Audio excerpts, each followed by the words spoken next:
This is Major Ajwani, victim of Samba spy case.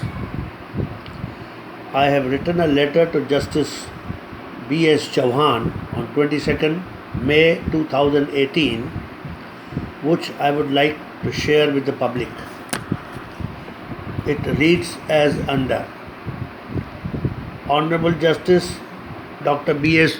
Chauhan, Sir, I am one of the victims of most infamous Samba spy case decided by Your Honor after hearing it twice. It was first heard from 14th January to 18th January 2013 along with Justice Gopal Gowda when your bench was pleased to abruptly terminate the hearing with an observation or a statement in hearing of the entire audience present in your court as under. Quote, Go, Mrs. Suri. There is no need to hear the case any further, as we are very clear about the case, unquote. You adjourn the case for both sides to submit their written arguments by 22nd of January.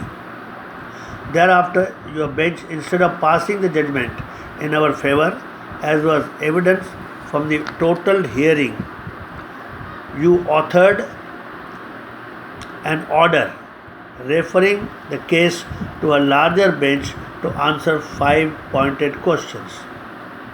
The questions referred showed without any reservations that 1. There was no material evidence, 2. There was non-production of documents, and 3.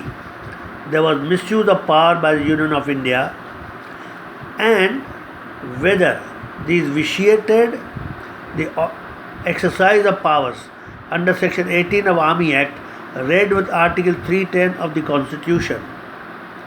There was nothing to show that the bench had any doubt about the veracity of the record of the High Court, which Union of India Advocate Bala sought to challenge on 18th of January. Thus, there were main findings of the bench which were under the law binding on the whole nation, including the whole Supreme Court. Law as it then stood, and it continues to stand even today, in the light of several judgments, shows that the questions framed by the bench amounted to a fraud and definitely vitiated the invoking of power by the Union of India to terminate our services. The scenario was very clear, and there appeared no doubt that the bench had unanimously arrived at those unmistakable findings. The trouble arises now, and my queries are as under. 1.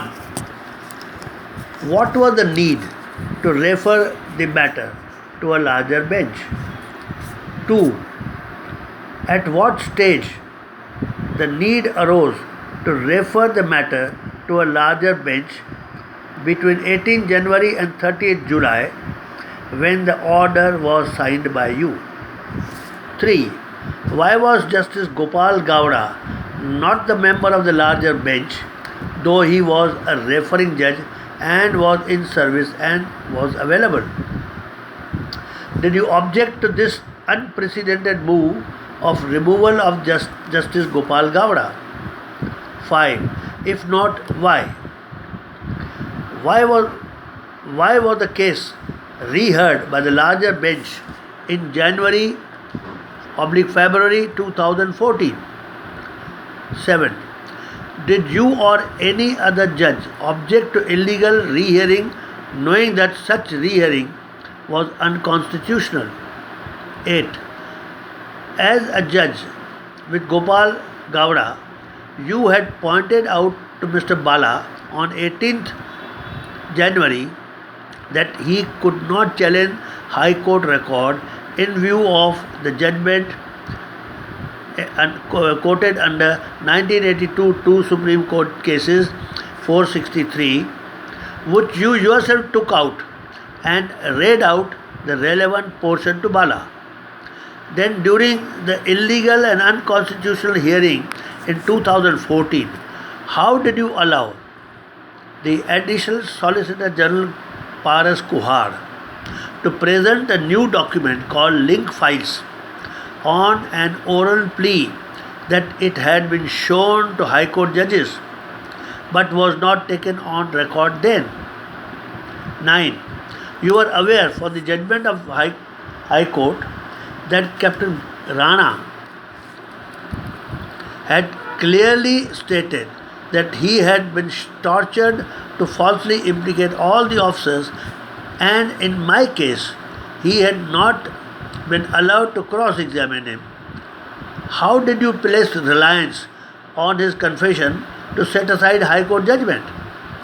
All the developments clearly point to only one thing, that the whole formation of larger bench was decided between 18th January and 30th July in consultation between yourself, the then CJI Justice Dattu, and the Union of India representatives Paras Kuhar and Bala.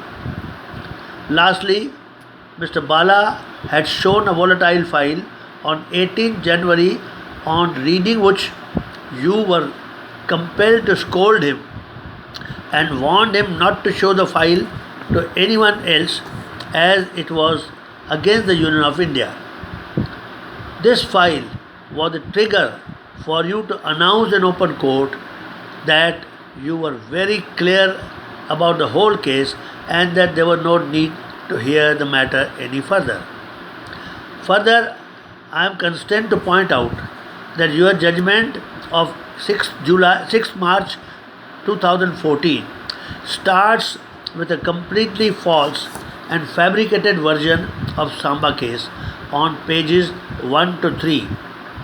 Sir, where did you get it from? These are the queries which I request Your Honour to clarify, as I believe in natural justice. I would like to inform you that I had made a record of all your observations during the hearing in 2013 and reduced them into an affidavit. I have also done an in-depth study of the whole record and come to an unchallengeable conclusion that the whole case was a big fraud, including the total rehearing conducted by the larger bench, of which your good self was the guiding force. Your clarification may make me to change my views in your favor. However, no threats, no notices of defamation or contempt of court are going to deter me from exposing this fraud. Yours faithfully, Major Ajwani, a victim of your wrong judgment.